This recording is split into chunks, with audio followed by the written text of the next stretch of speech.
شروع کرتا ہوں یشوع مسیح کے نام سے جو بڑا مہربان اور نہایت رحم کرنے والا ہے، جس کے آگے ہر ایک گھٹنا جھکے گا، خواہ آسمانیوں کا ہو خواہ زمینیوں کا، خواہ ان کا جو زمین کے نیچے ہیں۔ MCM یونیورسٹی کے تمام سٹوڈنٹس اور مبارک منسٹری کے ساتھ شامل خدمت میں بھائی بہنیں اور عالمگیر کلیسیا کو سلام، شالوم، جے مسیح کی۔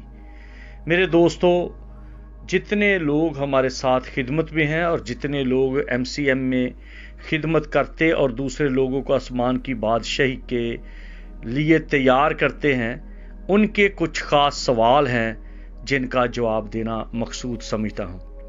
پہلی بات تو یہ ہے کہ پچھلے دنوں میں لاہور، پاکستان سے مجھے ایک خدا کے خادم نے ایک خاص سوال کیا اور پوچھا کہ ہمیں صلیب کے بارے میں بتایا جائے۔ تو میں نے اس کے بارے میں تحقیق کی اور اسرائیل سے اور جتنے میرے سورسز ہیں ان سے میں نے تمام طرح کی کھوج کی، اور وہ کھوج کا جو نچوڑ ہے وہ آج آپ کے ساتھ شیئر کرنا چاہتا ہوں۔ الہام اور کلام اور جو فگرز ہیں اور جو ماڈل ہے، ان سب کو آپ کے ساتھ شیئر کروں گا۔ پہلی بات کہ مسیح کی صلیب کا جو سائز تھا وہ کیا تھا۔ اگر آپ چاہتے ہیں لکھنا تو لکھ لیں کہ اس کا جو ہاریزونٹل بیم تھا، جو پلر ہے، ان کو آپ لکھ لیں۔ پلر جو ہے وہ تھا 9 فٹ کا، اور جو بیم تھا وہ تھا 7 فٹ کا، اور مسیح کا جو وزن تھا اس وقت وہ تھا 75 kg، اور صلیب کا وزن جو تھا وہ 95 kg۔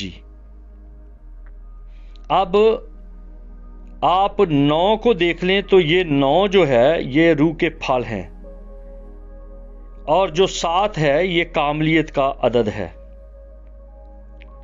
اور جو 75 ہے مسیح کا وزن، اس کو آپ 75 کو جمع کریں، 7 اور 5 12، تو یہ 12 قبیلے ہیں، یعقوب کے بیٹے بھی اور 12 شاگرد بھی، اور یہ 12 کو آپ ضرب دیں تو 1,44,000 بن جاتا ہے، یعنی کہ تمام طرح کے انبیاء اور رسول جن کا مکاشفہ کی کتاب میں ذکر ہے۔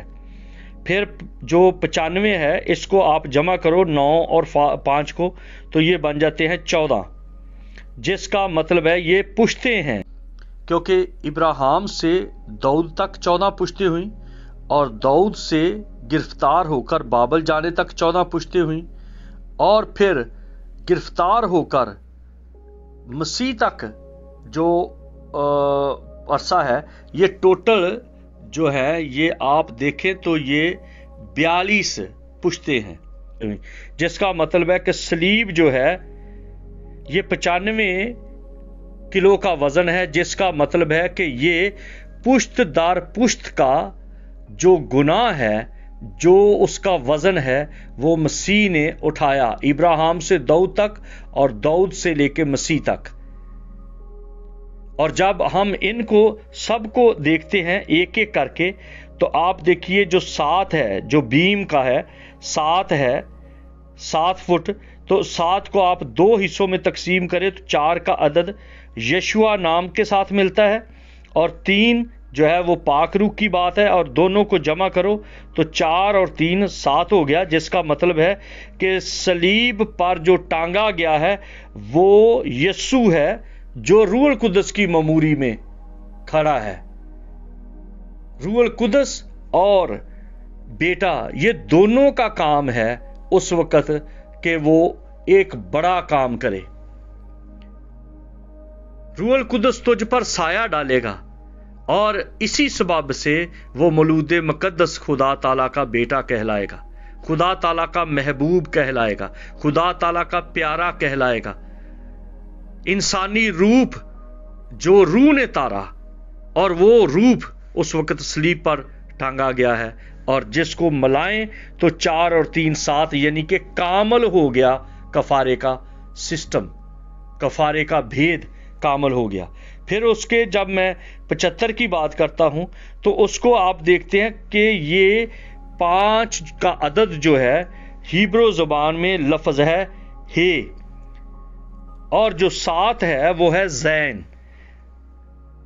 ہے کا مطلب ہوتا ہے زندگی، اور 7 کا مطلب ہے زائن، زائن کا مطلب ہوتا ہے اوزار، زندگی کا راہ، زندگی کا اوزار، زندگی کا وہ انسٹرومنٹ جس کے ذریعہ سے زندگی ملتی ہے وہ صلیب ہے۔ اس لیے پالوس کہتا ہے کہ میں صلیب کے علاوہ کسی بات پر فخر نہیں کرتا۔ پھر وہ کہتا ہے صلیب کا پیغام ایمان لانے والوں کے لیے تو خدا کی قدرت ہے، خدا کی برکت ہے، لیکن عام لوگوں کے لیے یہ بیوقوفی ہے، یہ ایک نادانی ہے، ان کی سمجھ سے بالکل باہر ہے کہ کیسے یہ ممکن ہو سکتا ہے کہ ایک صلیب قبروں کا دروازہ بھی کھل جائے اور ایک صلیب سے آسمان کا بھی دروازہ کھل جائے۔